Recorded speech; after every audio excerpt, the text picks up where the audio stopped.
Welcome back to the show. I'm John Knocklinger. I'm a men's divorce coach and a New Jersey divorce attorney and mediator. Today, we're going to learn how to prioritize you, your mental, physical, and spiritual health. My guest today is Kristen Strom. She is a dynamic educator, transformation expert, and an inspirational speaker dedicated to helping individuals and organizations achieve profound and lasting change. Her mission is clear, guys, to guide individuals towards identifying their purpose and unlocking their full potential, which is something we hope for everybody.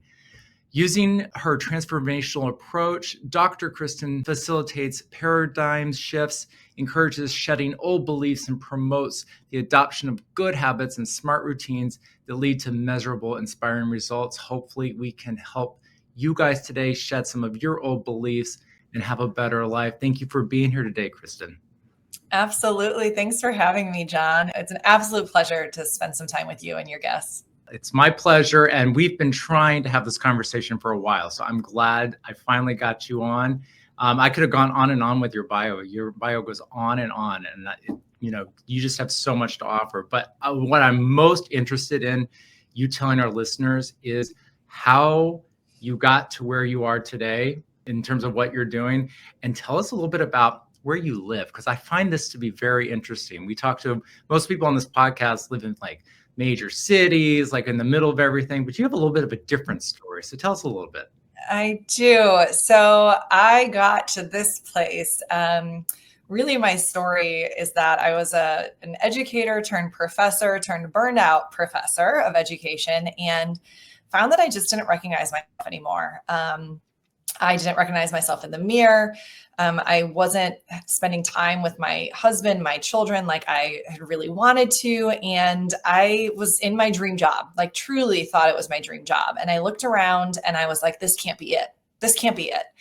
And I made some pretty drastic changes during that stage of burnout that led me down a path of wellness. And it started with my physical wellness, which then I recognized, okay, I have some other things I have to work on, right? Like physically, I was feeling better with some really healthy changes. But as I looked around the work environment, my stress level, how I internalize things, my relationship with my husband and my children, it set me down a path towards really discovering how to lead a fulfilling life and be more in touch with my values. And that had to do with my spiritual health, my emotional health, my intellectual health.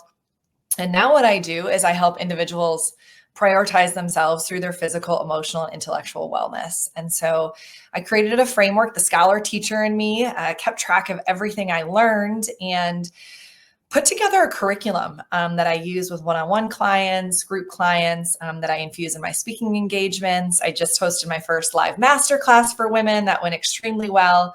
But it's all about helping individuals peel back the layers, find themselves again, or find a new version of themselves, no matter what their life has thrown their way. And I just feel like I'm on the path towards helping other people discover themselves again. And I've been able to do that for myself as well. And my story inspires others to continue going down this journey. Once you start the journey, you realize it's a journey. It's never ending, right? I grew up in the Chicago suburbs. I was a child of divorce and remarriages.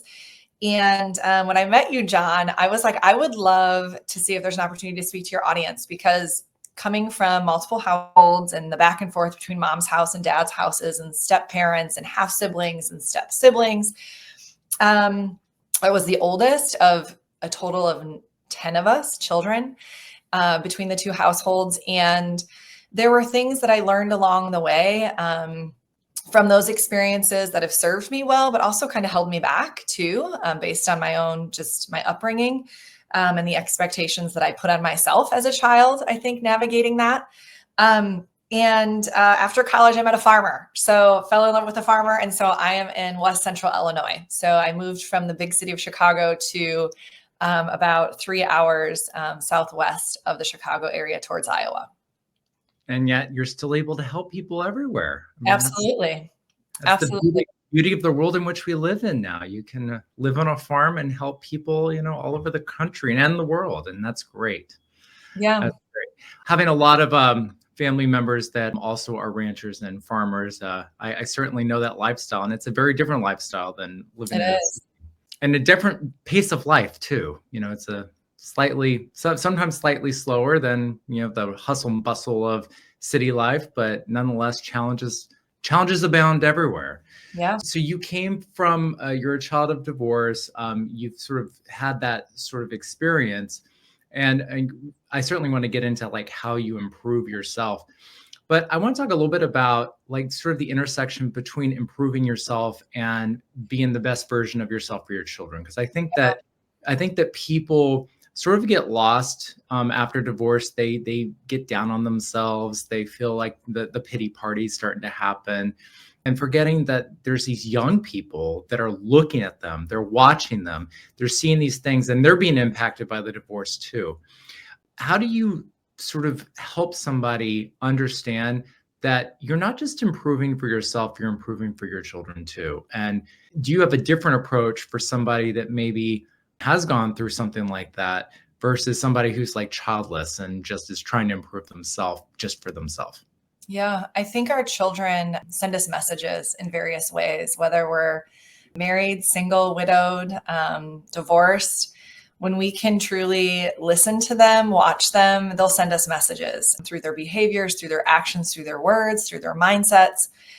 Something that was just glaring, it just was glaring at me during my very chaotic burnout year in higher education, was that I found my youngest daughter. She was 5 at the time. She was wanting me to go outside and play.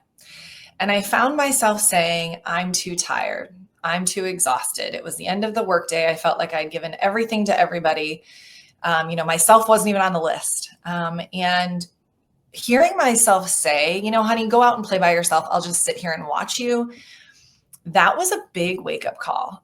She was wanting me to spend time with her, to be physically active with her, but I had no more energy to give. And I realized then that I had to make some changes in my life. I had to start to prioritize myself and my wellness so I could be better for me and better for my children and better for my husband.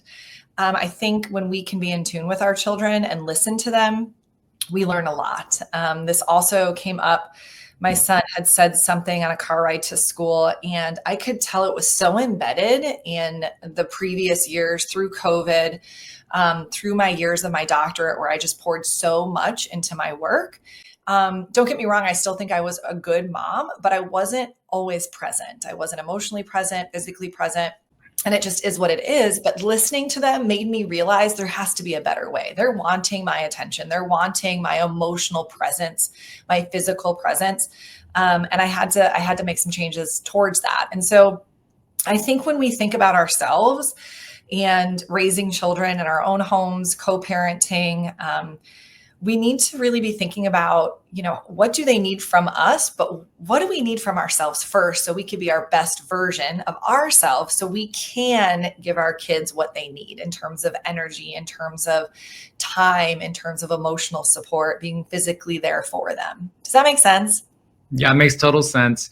But it's something that most people aren't conscious of when they're going through Oh, like something, because they're like, it's all about them. It's really, interesting enough, I just had a conversation with a new divorce client for my law firm just this morning, and 3 children, all young, and an hour conversation. Aside from telling me their names and their ages, I didn't hear anything about the kids. It was all about, I can't believe this is happening to me. I can't believe this is happening to me. And all I could think to myself was, as bad as it's going to be for you, it's going to be even harder for them. And mhm. yet you're not considering what they're about to go through. It's all about you, and it's important. But they have to be in concert. You have to think about improving yourself and how it's going to relate to your kids, and like you just said, taking the cues from your kids and actually being cognizant of what they're going through. Yeah.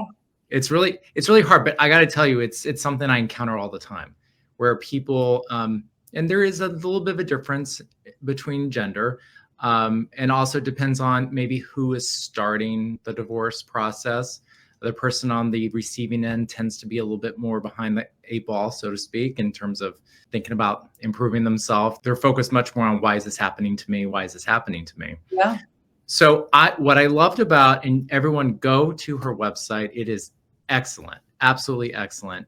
drkristenstrom.com. It'll be on the show notes. But what I loved is she has her journal here.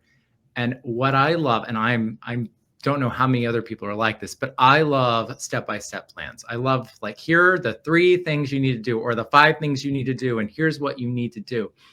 And I think for a lot of people who don't know where to start, that's an excellent way to start. It's just to pick something where it's like step by step.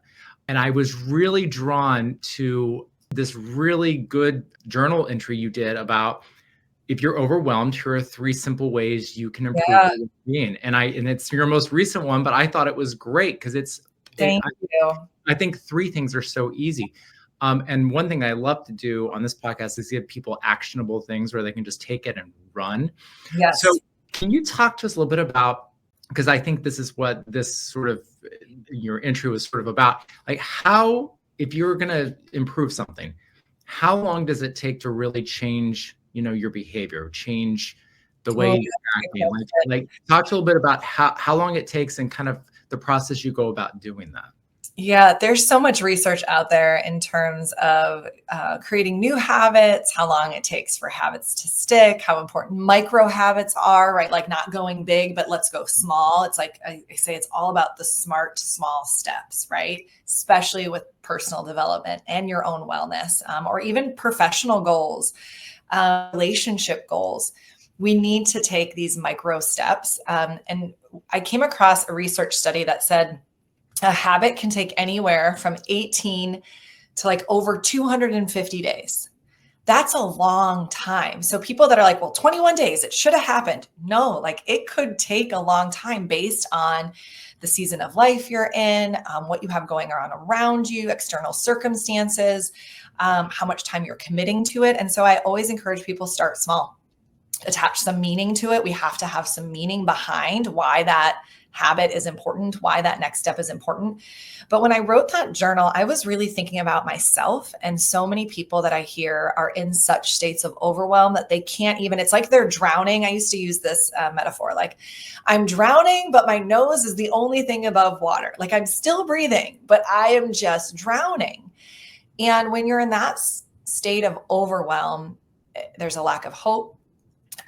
There's like a lack of clarity.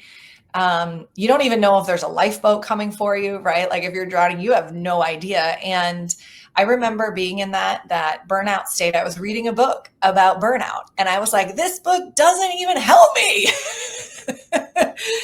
And so, but there was a lot in it. And so while it helped me reflect, I still needed just micro goals, micro steps to get me to the next step, to get me to the next step. And so I was really thinking about what are the 3 things that people can do to support themselves in that state of overwhelm, and really that check your engine light, or asking yourself. I have another journal that's like the 5 most important words. And it's like, what does Kristen need today? What do I need today? But ask it in the third person.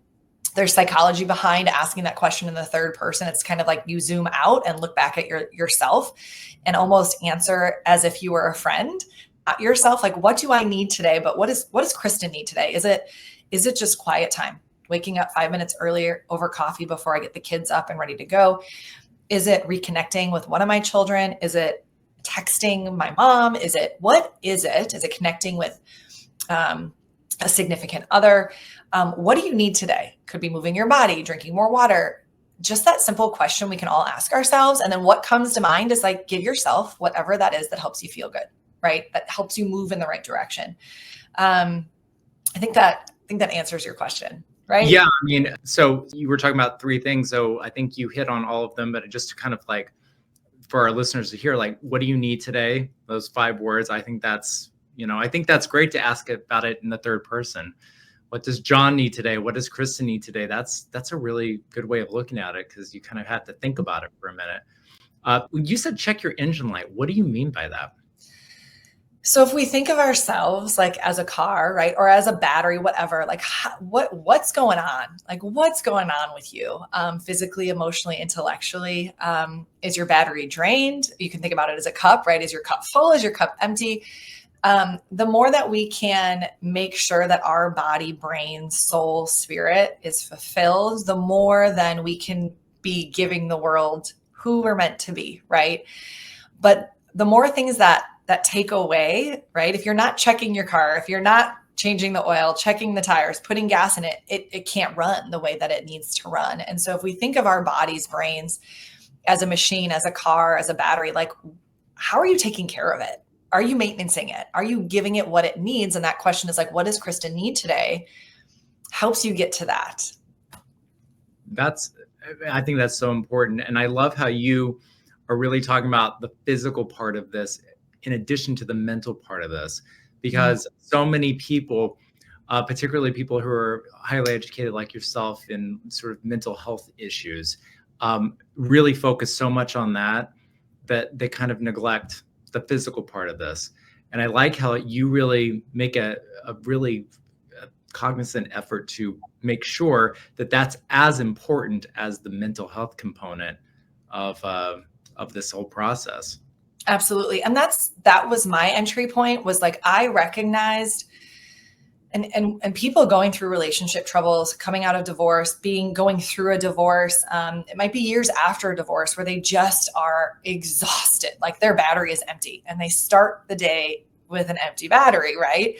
I felt that. Like, I would wake up, my body hurt, I was exhausted. I got a good night's sleep, but I was exhausted at 6 a.m. So I had to ask myself, okay, to me, it was apparent that physically I need to feel better. So I had to start to move my body in more powerful ways that actually conserved energy, because what I was always taught was like cardio, cardio, cardio. And a lot of us that have played sports, it's like high intense workout, spin class, HIIT class. But what I needed to do was conserve that energy because I was in such a state of overwhelm. So I pulled back on all the cardio. I went on walks, I weight trained, I stretched. I spent more time, just quiet time in the morning to like center myself. I created a morning routine, and a coach I was working with suggested I set intentions every day. And right at the same time, I came across a podcast about the importance of a brain dump and expressing gratitude. And so I combined all three of those, and I call that my 10-minute morning power practice. That's also on my journal, where you just sit, you wake up 10 minutes early. Really only takes 5 minutes, but to start 10 minutes early, you brain dump everything in your head. It doesn't even have to make sense, but there's research behind a brain dump. Just get it out, and then you set your 3 intentions for the day, and then your gratitudes and expressing gratitude. There's research and psychology behind it. Boosts your happiness. It boosts your self-esteem. If you could reach out to people that you're grateful for, that gratitude just keeps giving to those other people in your life. And so that's how I started. I walked, I ate better, I drank more water, I substituted caffeine for more water. I really took note of my poor eating habits and drinking habits. I used alcohol to like numb things at night. And I think COVID had a terrible effect on that, because it was more socially acceptable to like, oh, it's 5 o'clock, I'll have a drink. Oh, it's 4:30, I'll have a drink. Oh, it's 4. Oh, it's 3, right? And over time, in my mind, I use that as a coping mechanism. And I recognize that, okay, if I'm turning towards alcohol at night and I don't want to, and it doesn't make me feel good, yes, it's numbing something, but I have to backwards engineer my day. So by the time I get home at 5 o'clock at night, I'm not grabbing that drink, right? And then I'm not on the couch and telling my kids, hey, go play outside by yourself. And so I had to do things throughout the day that helped me feel good, refueled my battery, gave me the energy through good food, water, movement, so that at the end of the day, I could truly be more present, more fulfilled, more energized, and not turn towards alcohol, not turn towards heavy carb sugar that I just, love at night. And so that was where I started. And then it was like, okay, well, I'm in better shape. I am more energized, but I'm in this job that the stress was insane. And I recognized like, this is not sustainable. And I did things, and I had conversations with leadership to say, look, this is what I'm experiencing. I'm a high achiever, but if I'm having trouble here, and I'm working out myself, but can we figure some things out that maybe the system isn't supporting those that are within the system, especially women that are mothers. And so, having those conversations were really important. And then finally recognizing, like, for me and my well-being and my family's well-being, I needed to step away, and I needed to trust that that was the best decision for me. Yeah. And this was just you being overwhelmed with being a mother and having this job. I mean, if you added to that like something big, like going through a divorce too, I mean, it's Absolutely. like And I, being married to a farmer, there are often, I mean, there's 2 seasons, and I would argue like also summertime where I am solo parenting. I'm solo parenting, and I don't know when my partner's going to be home. Maybe a rainy day, but then he sleeps all day, right, to catch up on the sleep. And so that added responsibility of being the solo parent during those times, I can totally relate to. And that takes another toll. That if it is all mom or all dad, it's like, where do you even find time to breathe? I mean, I could feel it right now just talking with you of what that was like before. But now that I know an easier, better way, it's having systems in place, taking care of myself. Like, I know that this is going to be, whether if you are divorced and you're with your kids for a week, okay, what are systems in place that when they're not here, that I can be doing things to take care of myself, but staying in touch with them, making sure that I have those touch points every day or every night or whatever it is when they're at your ex's house. But when they are with you, how can you really utilize that time so it's about them, right? Like, you are taking care of yourself and you're building these habits that daily it's just your lifestyle, but also you're really taking advantage of that time that you are with them, because that time is so important. Yeah, I think one thing you said, and I think it's one of your 3 things that we were just talking about anyway, is starting your morning strong, because I think that's most people just don't even start their day off. Mm-mm. And then it goes downhill from there. I love the whole idea of sitting down and doing a brain dump or journaling, or even if it's not written and you just like get a cup of coffee and you stare at the ceiling and you just sort of think about things that are going on in your life, just sort of like having that quiet moment in the morning where you can just kind of relax, as opposed to getting up late, having to run around like a chicken with your head cut off, just getting everyone out the door. And now by that point, your day's already started and you have no chance to sit down and sort Yeah. of, get yourself ready. I mean, how important is that, not starting your day off right? Oh, it can completely change the rest of your day. And I didn't realize that. I mean, there are times when again, solo parenting, like, husband's not here to help me. It is me with the kids. And it used to be, before we found a better way and started to work on ourselves and put these systems in place, it used to be so chaotic in the morning, like especially that first week of harvest, where it was like, okay, now it's all me. Like, I have to do all of this. I have to manage their stuff, their things, their schedules, their temperament, right? Their personality, all of it. But now that I can come to those seasons, those moments where I know it's all on me and I am more fulfilled, I am more myself, I know how I want to approach that season. So, for example, your kids are with you for that week or that weekend.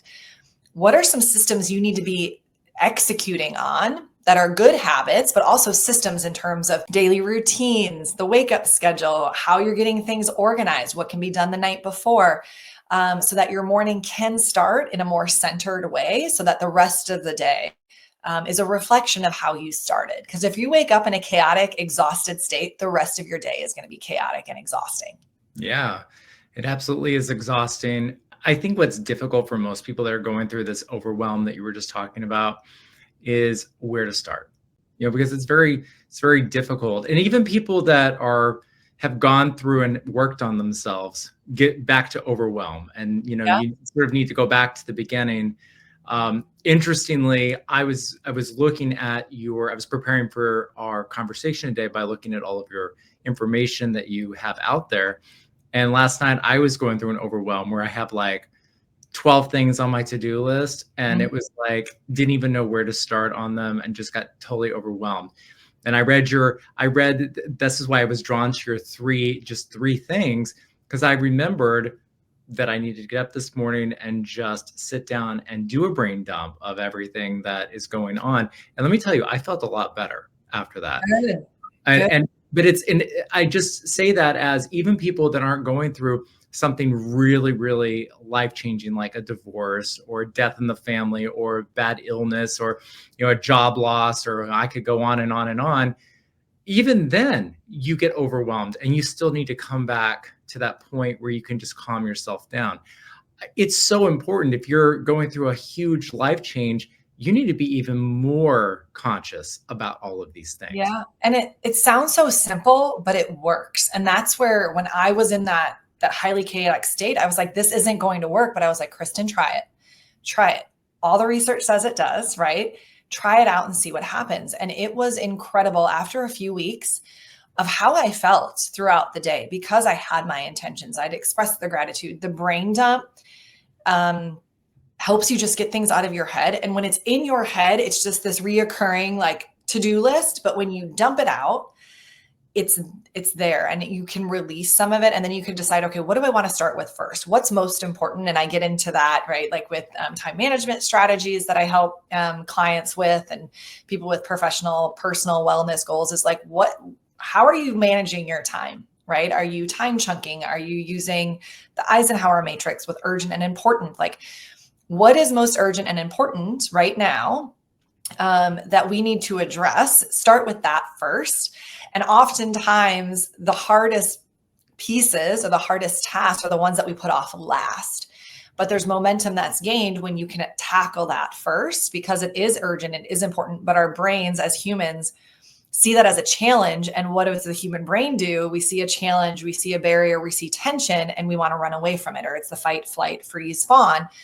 So how can we tackle that first and move forward? So then once that task is done, then the rest of the day flows a lot easier.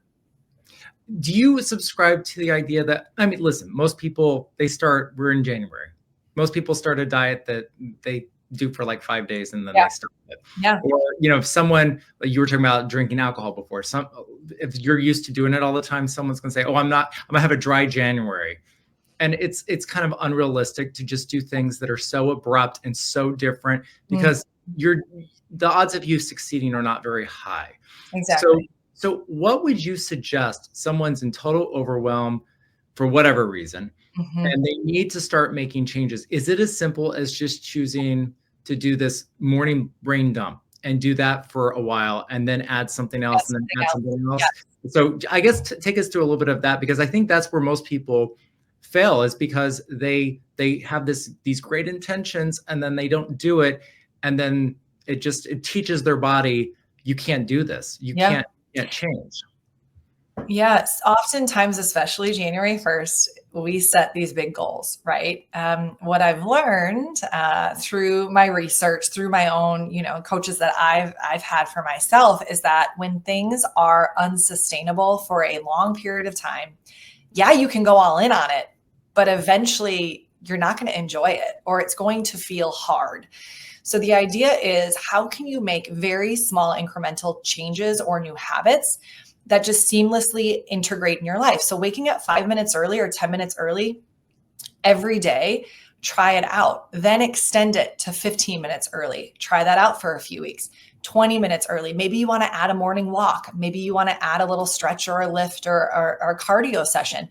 Add the time on as you go, but don't be like, I'm going to wake up 2 hours early and join the 5 a.m. club, because it's not going to feel good to your human brain. And so you're not going to stick with it. So the smaller changes that you can make over time are really powerful. I always say I have this concept where I don't take a 0 day. And what that means is every day I am making a small step, a small change, a small improvement compared to yesterday.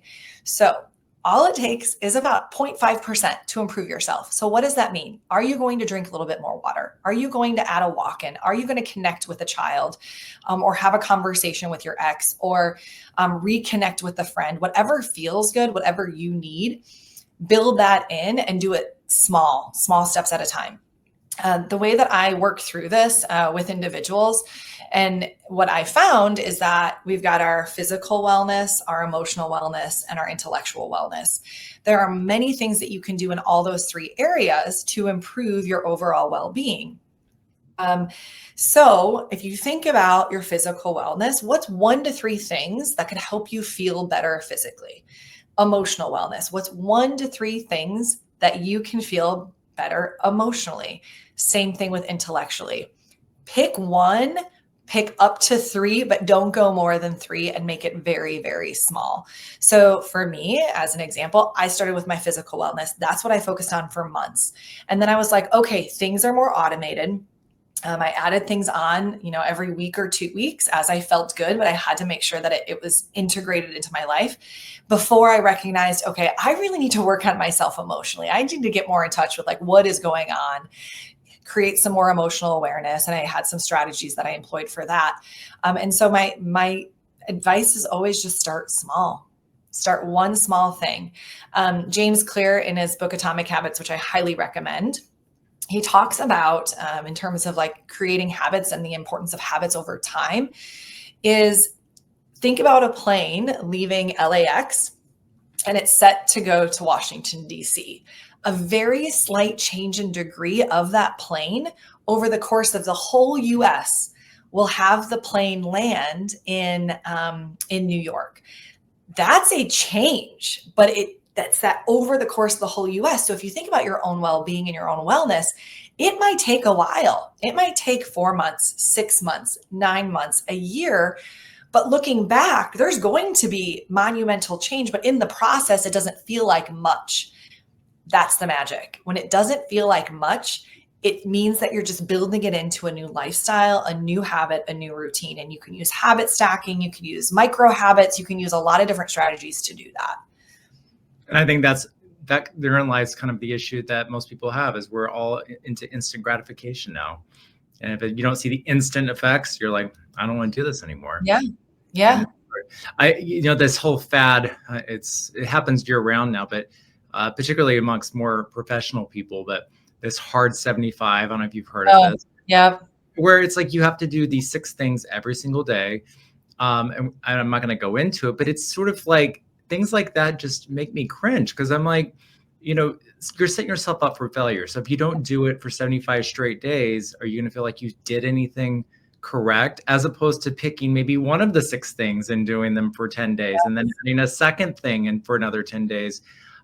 So I really think that's the sort of takeaway from everything you're saying is, you don't have to change everything all at once. Pick one small thing. Like you said, that little degree on an airplane, just pick one little thing. Over time, it's really going to make a big improvement in your life. Yeah. And it doesn't have to be big. I mean, I love drinking more water. I mean, who doesn't need to drink more water? I don't really know anybody who shouldn't be drinking more water than they do. Saying the guy who just had 4 cups of coffee this morning, don't tell anybody. But that's an easy one. That's an easy one to just, get one of those big jugs that, has whatever, 64 ounces in it. And until you get to the bottom, keep drinking. Yeah. And the way our bodies and brains work is by how we fuel it, with food, with water, and with movement. And so those 3 things, food, water, movement, are foundational. Like, you can have this emotional awareness, but if you are dehydrated and you're only drinking 1 bottle of water a day, you need to increase that hydration, right? Because that is what is fueling you. Same thing with the types of foods you're eating, just single ingredient foods, more protein, just being aware of what you're putting in your body and making small changes. Like, swap out one of your cups of coffee with a bottle of water. Swap out one of your afternoon caffeine energy drinks or whatever it is for some water. Swap out a processed food snack for some vegetables or whole food of some sort, or a protein snack. Those are easy changes. But to go all in on a diet, to go all in on an exercise plan, to go all in on repairing a relationship with a child or an ex or whatever it is, that's a heavy lift. So how can you over time improve those things? By intentional actions. It's the same thing with my husband. I recognize that, our relationship, we were struggling because we both were exhausted. And I want to address this too. I know the majority of your listeners are divorced or going through a divorce, but I work with individuals that, are in a marriage and they're recognizing, like, I don't recognize myself. I don't recognize my spouse. We're in a rough place. Where do we start? And couples therapy is important, but also like turning inward, like, who are you and how can you make yourself better? And then your partner doing the same. Right. And when I went on my wellness journey, I asked my husband, I said, look, this is how I'm feeling. And it started with open communication. This is how I'm feeling. I need this. would this be something that's helpful for you too? And then we had that conversation. It was a hard conversation, but it was kind of like okay, is this where we want our life to be? Where do we see ourselves going in the future? And how can we work on ourselves, but also our relationship so that we can grow together and not separate? Because for so long we were ships passing in the night. I mean, I'm sure you hear that too of people that go through divorces, like we're on this hamster wheel and we're just ships passing through the night. And we haven't connected in years. And my husband and I have talked openly at this at wellness retreats that, we were these ships passing through the night and we were both sailing on separate oceans. Well, the goal would be, even through a divorce, even with your now ex or co-parent, like, how can you sail in the same harbor and pull up alongside each other so you're both on the same page occasionally, right? Whether it's for the kids, whether it's for whatever it might be, family gatherings, holidays, how can you both be on the same page, but not be sailing on separate oceans? And I use that analogy a lot because so often it's like we're just living our own lives and we live in the same house, but we don't really connect. And so we've been way more intentional about that. And then the same thing with our children, just being more intentional about connecting with them, putting the phones down, having the important conversations, taking cues from them. Like I have a 14-year-old, a 13-year-old, and now an 8-year-old. And I'm recognizing that when my kids want to talk, when they put the phone down and they want to talk about something, that's my cue to listen. I need to make sure that I am distraction free because they're giving me the cue that they want to open up communication with me. And if I'm just distracted, what is that sending the signal to them, right? And so really being intentional about those cues from your partner, ex, your children, in your relationship, so that you can make sure that you are on the same page, or at least communicating, because communication is definitely key. I think a lot of people, if they listened to this conversation before they got to the point of a divorce, a lot of people could avoid divorce by, having this conversation with their spouse. And if you are divorced or going through one, this is a great conversation of how to avoid it again. And in the future, how to build more sustainable relationships, because their relationships are hard. I don't know why anyone thinks they're easy. They're hard. It doesn't even matter what kind of relationship it is, a friendship, a marriage, parent, child, it doesn't matter. It's hard work. It's hard. It's really difficult. But yeah, I think that's absolutely right. I heard you talk about a wellness retreat. A lot of our listeners probably don't even know what the heck that is. What is a wellness retreat? What kind of things have you and your husband done in the past that might be of interest to some of our listeners? Yeah, so there are, you can Google wellness retreats, so they're all over the place. But the group that we had used for our own health and wellness and fitness put on a retreat every year. And it was time to just get away and to surround yourself with other men and women that wanted to work on themselves. And so we have attended that. We've spoken at that. I'll be speaking at a women's wellness retreat specifically for women in agriculture in March, both in Wisconsin and Minnesota. And it's time to just focus on you, but also connect with others that might be in the same industry, might have similar challenges, might have whatever it might be. But a wellness retreat is about you, maybe turning towards some professional development too, but it's more personal development. So it's not about, there's wellness retreats that have like sound baths and breathing exercises and the spas and the yoga. By all means, those seem amazing. I would love to do like a yoga retreat. I really would someday. But a wellness retreat, the ones that I've attended, is truly engaging in some reflective practice, listening to people talk about their own experiences, really turning inward and having the time and space to turn inward, to ask the important questions. Because it's not often to get away to everyday life, right? The everyday hustle, the life, the to-do list. But when you can separate yourself from that and just truly start to ask yourself some important questions, things become revealed to you. Connections that you make with other people there are usually lifelong connections with those people that you just feel that you can work through things with as you're both growing through life. So they've been amazing for me. Even like leadership, like self-leadership conferences have been really impactful in my own journey. I was an academic, and so I always went to like academic conferences, they're like 3 days long, one session after another. And it was always about my craft of teaching, whether it was high school or college level. purely about the academic or about the professional environment I was in. It was never developmental in terms of personal development. It was developing my craft, but it wasn't developing me. Does that make sense?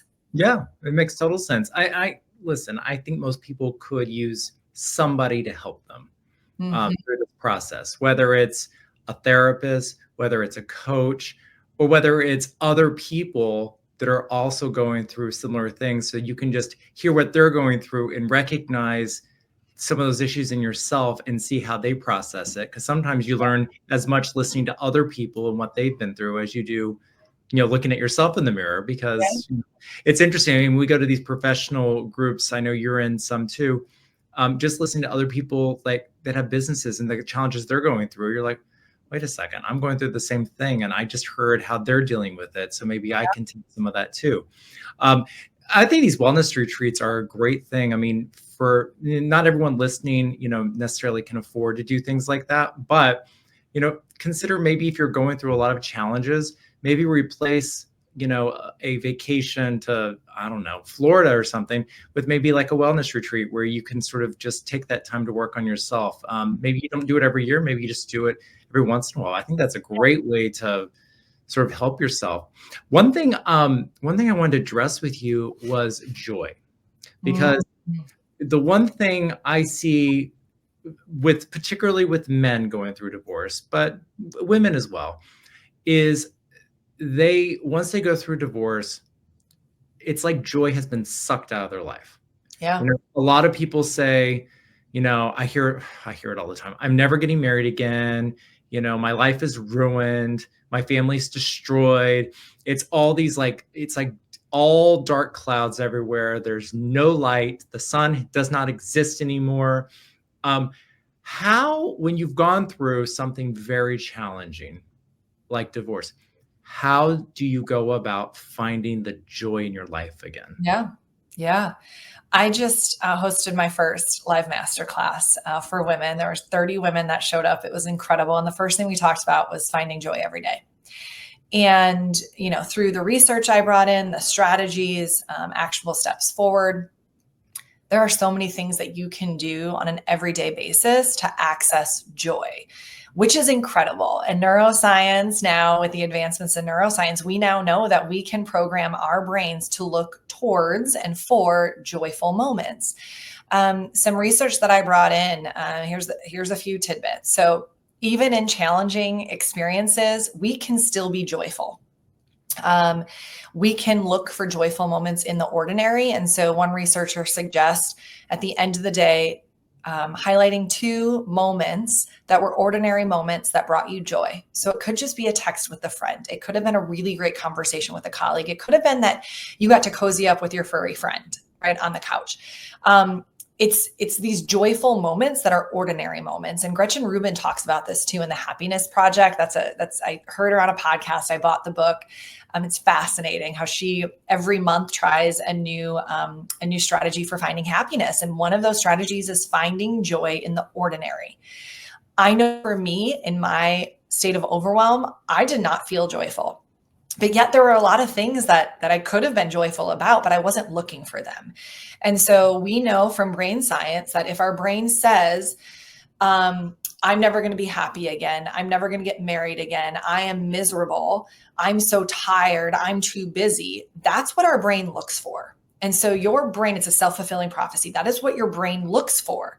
But if you can reframe and change that narrative in your head, because the narrative in our head directs our actions every day. And oftentimes, if you listen to the self-talk, it's not actually very healthy and it's not actually helping you to move you forward. So how can you start to reframe? How can you change things up where it's right now I might be in a hard place. However, I am going to look for opportunities to be joyful, right?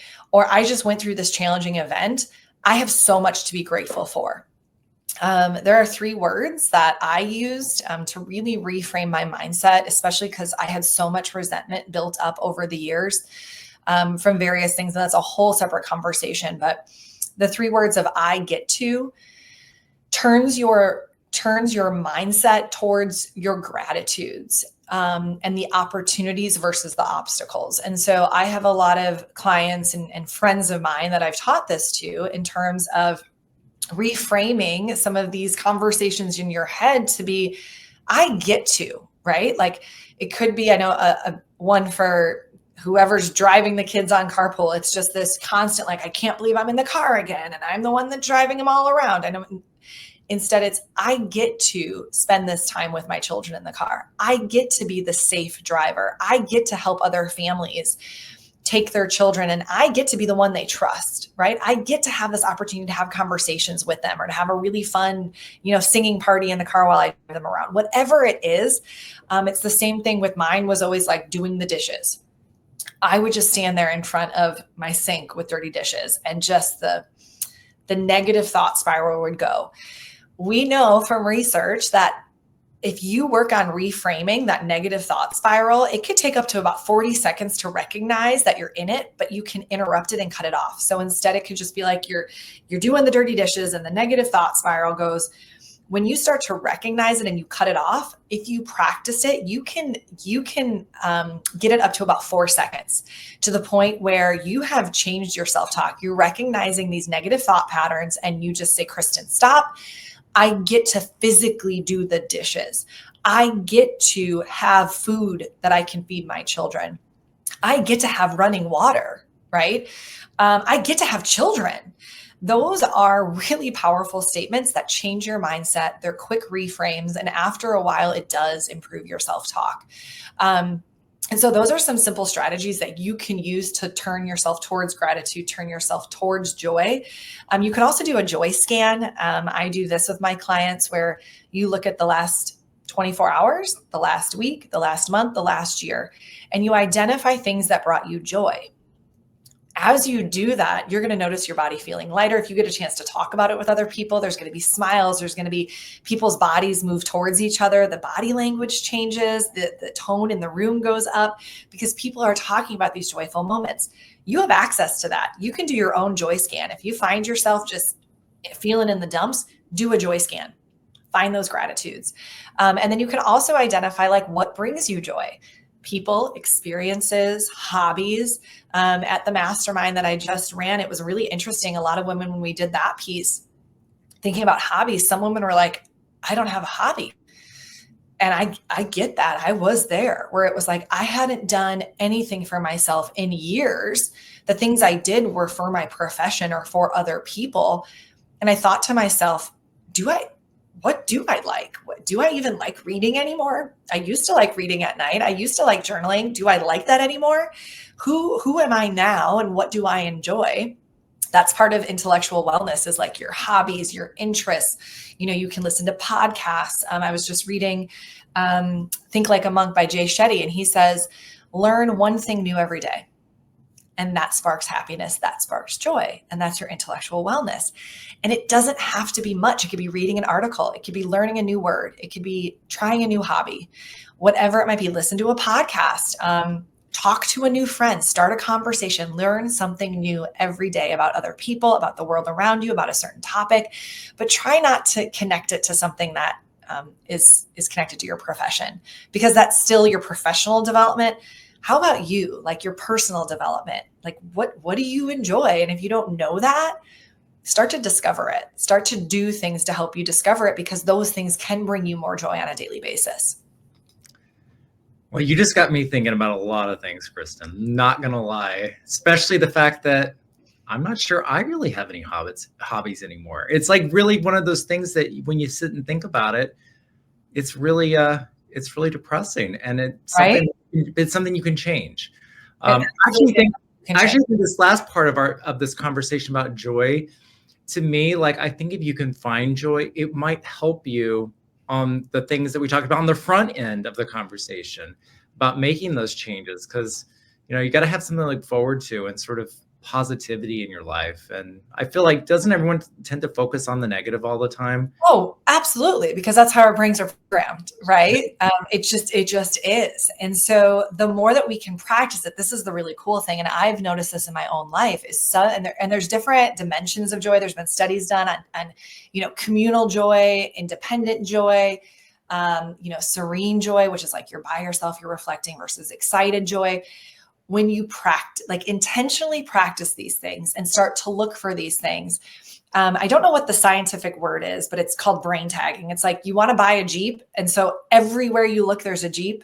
You know what I'm talking about, right? It's the same thing with joyful moments. If you start to be intentional about joyful moments, all of a sudden your brain's going to start to notice these joyful moments where it's like, there's one, there's one, there's one. And then you're going to start to realize like they're just ordinary moments in life. You don't have to go on this amazing trip with your children or have this incredible experience.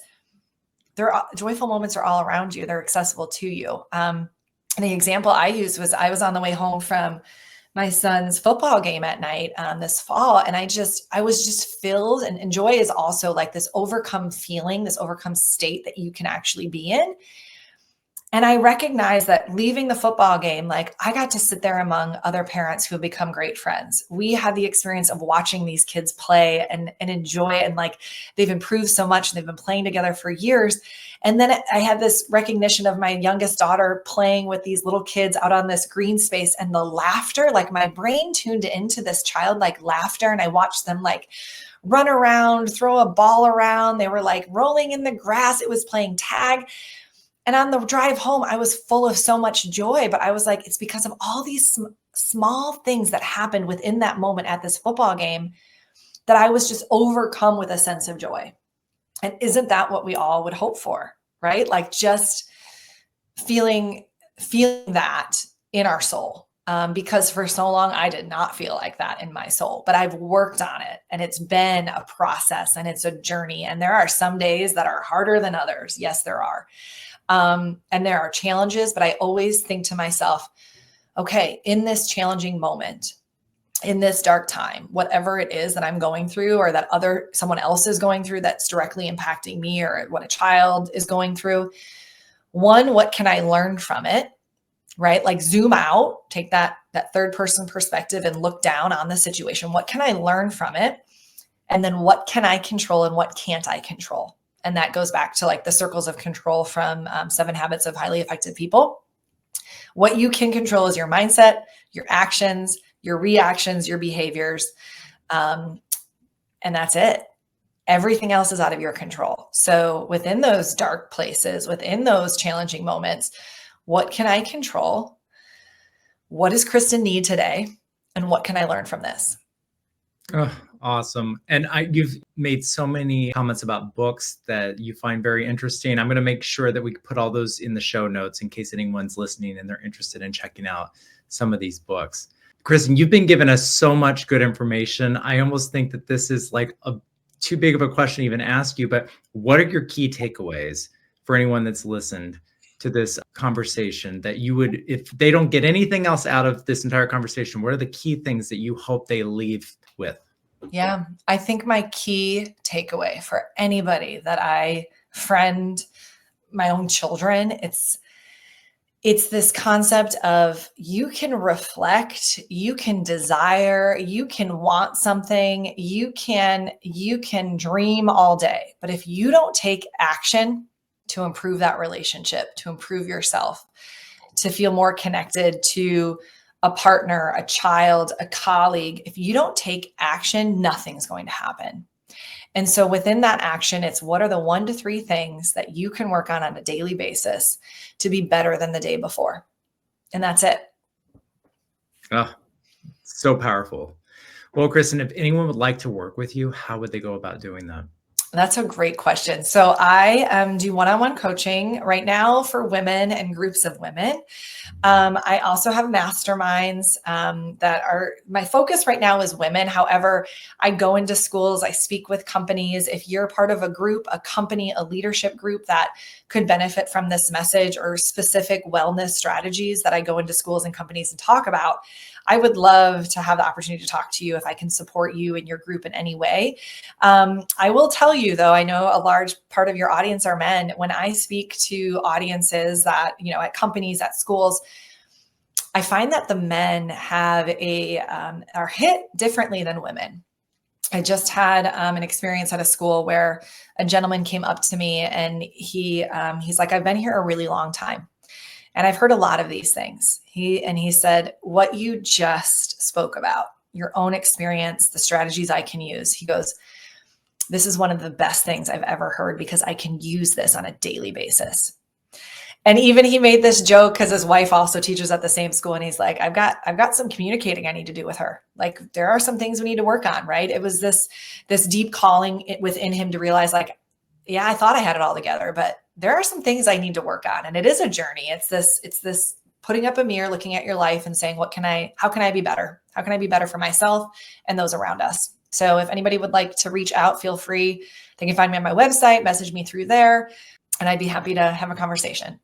Yeah, and all of your contact information will be in the show notes, so you can Perfect. Find all of that. Well, thank you so much for being here. I thoroughly enjoyed this conversation. Thanks for having me, John. It was a pleasure, and I hope that people can take the 1 to 3 things away from this that they can do to improve their life. Thank you so much.